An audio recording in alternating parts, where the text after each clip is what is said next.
ลาฝนตกโหยเดือนสามคอยฝนตกลิ้นเป็นพลอยเปียวย้อยย้อยคอยเดือนสี่ละดอกกระเจียวเริ่มจุ้มจีคนปีนี้ขึ้นเบิ่งฟ้ายามเดือนห้าตั้งท่าบานลังคิดเห็นเด็ก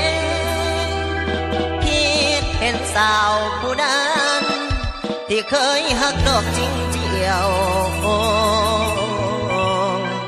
เคยเดินห่วงทางเที่ยวป่ากระเจียว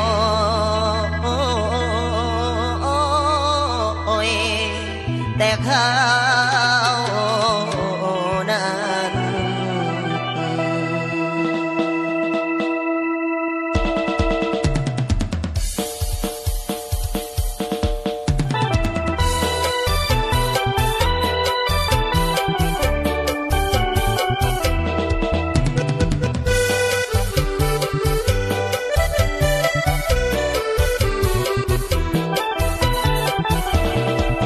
ฝน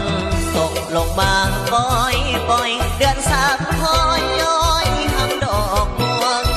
คิดพอดผู้สาวเคยควงไปอยู่เมืองหลวงตั้งแต่ปลายปีก่อนเคยเก็บดอกกระเจียวด้วยกันผลปล่อยปีนั้นอยู่ที่หัวหน้าดอนดอกกระเจียวเขียวเด็กอ่อนสอนเอาดอกอ่อนๆไปลวกกินตามฝนเอาดอกอ่อนๆมาลวกกินตาบอน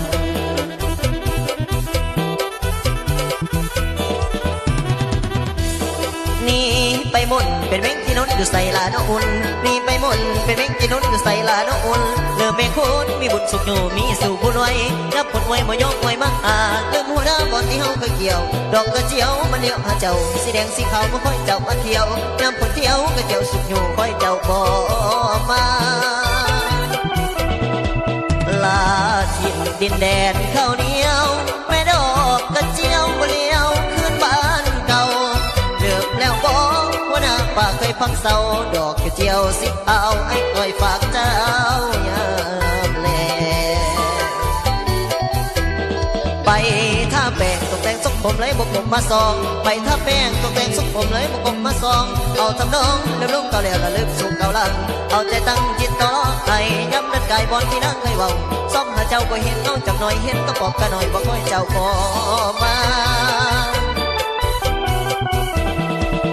เด็ดดังแล้วเลือกทางที่เคยเที่ยวโอ้ไม่ดอกกระเจียวบ่เลี้ยวทุกนาก็แล้วเลือได้ฝนตกเป็นย้อยไอ้คอยน้ำตา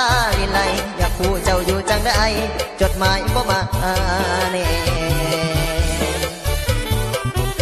ไปเวอยู่ใส่โนโนไปเวอยู่ใส่โนโนไอ้มักห้องกระดอกบนเก่าแม่ดอกกระเจียวบนไอ้เที่ยวละเจ้าซึ่งเศร้าอยู่คนเดียวกระดอกกระเจียวเดียวหาคน